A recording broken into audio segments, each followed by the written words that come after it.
Une mentor exceptionnelle, superstar scientifique et leader visionnaire. C'est ainsi que vous présente vos pairs. Bonjour Yasmine Belkaïd. Merci d'être avec nous ce matin.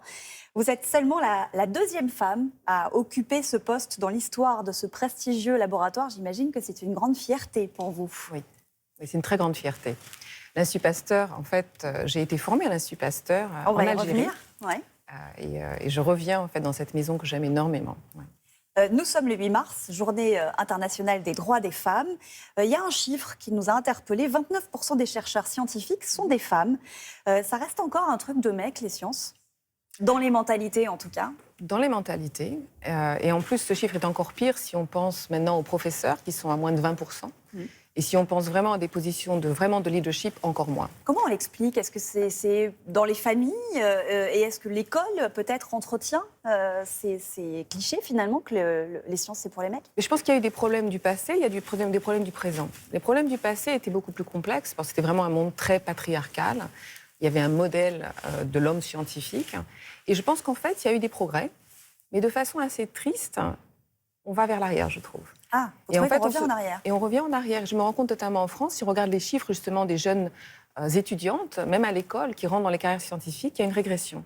Et comment vous l'expliquez? Et bien ça, j'aimerais bien savoir comment ça se passe. Donc, est-ce que c'est des réformes qui ont été faites dans l'école? Est-ce que c'est des modèles de société? Est-ce que c'est l'image de la femme qui est en fait très présente dans les milieux sociaux, mais qui n'est peut-être plus en fait celle qui devrait être présentée? Je ne sais pas. Et j'imagine que ça va être un chantier pour vous, c'est un énorme chantier. À la tête de l'Institut Pasteur. Ouais. Vous êtes franco-algérienne américaine.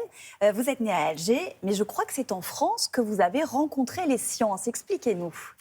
J'ai rencontré les sciences très petite. J'avais 6 ans quand j'avais décidé d'être scientifique très petite. Et c'était vraiment parce que ma grand-mère française était pharmacienne. Il y avait un laboratoire à l'époque. Ma grand-mère algérienne aussi, en fait, connaissait les plantes. Donc, en fait, j'étais très inspirée par ces femmes qui étaient associées à la médecine, au traitement. Donc, j'ai vraiment découvert le traitement, la découverte au travers de mes grands-mères. Oui, et je crois même que vous aviez entrepris d'écrire une encyclopédie. Ah oui, j'ai commencé à l'âge de 6 ans, et j'ai fait 2 tout petites entrées à la lettre A et je me suis arrêtée, mais voilà.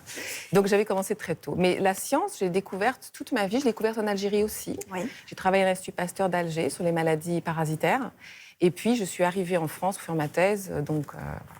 Vous avez fait votre thèse à l'Institut Pasteur, et puis, fin de doctorat, vous partez aux États-Unis. Pour quelle raison? Est-ce qu'il y avait un manque de perspective en France, un manque d'argent, de projets? En fait, il y avait un manque de perspective. Moi, quand j'ai terminé ma thèse, il n'y avait pas forcément de direction immédiate. C'était très, très difficile d'avoir des positions indépendantes. Et donc, je suis partie pour explorer d'autres aventures. On dit souvent qu'on a de grands chercheurs en France, c'est un peu ce qu'on entend, mais qu'ils sont débauchés ailleurs parce qu'on leur offre peut-être plus d'argent, plus de moyens. Est-ce que déjà c'est vrai et est-ce que c'est toujours le cas? Je pense qu'il y a énormément de très bons chercheurs en France, qui sont encore en France, Oui. ce qui est merveilleux, c'est pour ça que je reviens. Mais il y a effectivement beaucoup de gens qui partent, et notamment de jeunes qui partent parce qu'il n'y a pas de perspective. Et je pense qu'il y a énormément, j'ai rencontré en fait des scientifiques extraordinaires français partout dans le monde, qui ont des carrières absolument impressionnantes, et je pense qu'ils auraient aimé rester dans leur pays. Vous allez essayer de les faire revenir? Oui. Vous êtes spécialisée, je crois, dans l'immunologie, c'est bien ça. Est-ce que c'est plus facile de diriger un laboratoire quand on est aux États-Unis, pour revenir sur cette expérience américaine, et quand on est une femme? Ça a été plus facile pour vous de travailler aux États-Unis? Être une femme en sciences, aujourd'hui c'est peut-être un petit peu plus simple, mais ça n'a jamais été simple.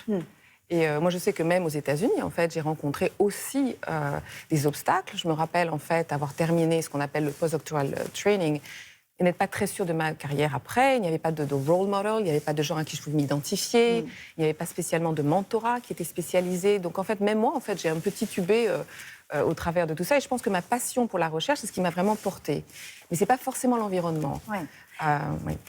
On a une vague MeToo, une nouvelle vague MeToo qui touche en ce moment le cinéma. Est-ce que le domaine des sciences a connu aussi ou connaît encore ces violences sexistes et sexuelles? Est-ce que vous avez été confrontée à ça? Je pense qu'on peut dire que toute femme a été confrontée à ça. Je crois qu'on arrête de dire en fait que c'est sujet d'un... Toute femme. De tel ou tel milieu. Vous avez raison. Je pense que c'est la réalité. Je pense qu'on le dise en face. Toute femme l'a été. Et il est temps de changer les choses. Il est temps de changer les choses dans tous les mondes, notamment les mondes plus patriarcales tels que la science.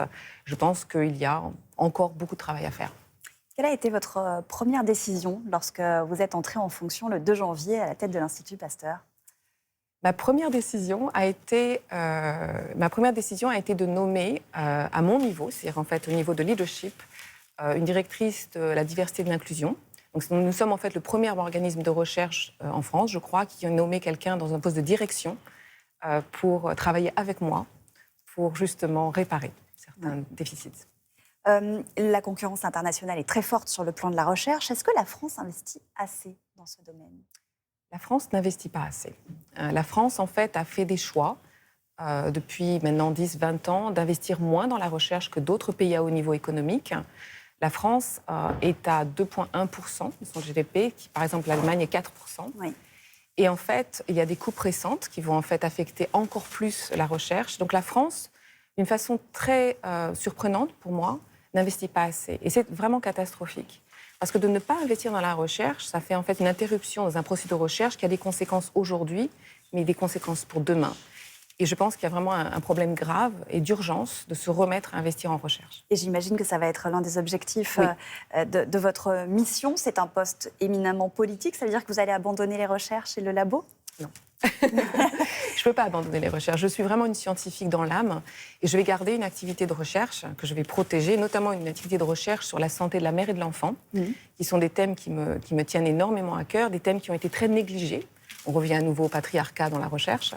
Et justement, je vais garder cette activité de recherche qui me permettra, de travailler sur des choses qui me passionnent, de garder cet élément, mais aussi peut-être aussi d'aider à former des générations de scientifiques dans ce type de direction.